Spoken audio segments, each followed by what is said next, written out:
নমস্কার বন্ধুরা, অনিফার্স world YouTube চ্যানেলে আপনাদেরকে স্বাগত। কলকাতার পর এবার আরও 4টি জেলার নানা জায়গাতে মিড ডে মিলের দায়িত্ব ইসকনকে নেওয়ার অ্যাপ্রুভাল চাওয়া হয়েছে। দেখুন বিস্তারিত কি বলা হচ্ছে।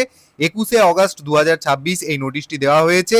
অক্ষয় পাত্র ফাউন্ডেশনের কো ফাউন্ডার এবং ভাইস চেয়ারম্যানকে উদ্দেশ্য করে এই নোটিশটি করা হয়েছে। সাবজেক্টে বলা হচ্ছে অ্যাপ্রুভাল টু দ্য অক্ষয় পাত্র foundation for providing mid day meal under PM পোষণ।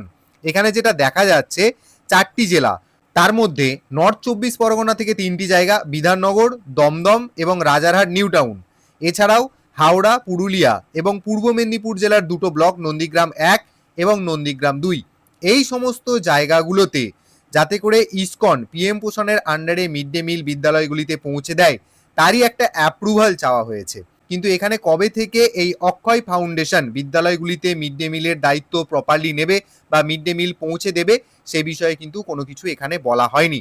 তবে যতটুকু আন্দাজ করা যাচ্ছে যে পুজোর আগেই এই যে 6টি লিস্ট এখানে দেওয়া হয়েছে, এই সমস্ত জেলার বা এই সমস্ত জায়গার বিদ্যালয়গুলিতে ইসকন পুরোপুরিভাবে পিএম পোষণের আন্ডারে মিড ডে মিল সার্ভ করতে চলেছে।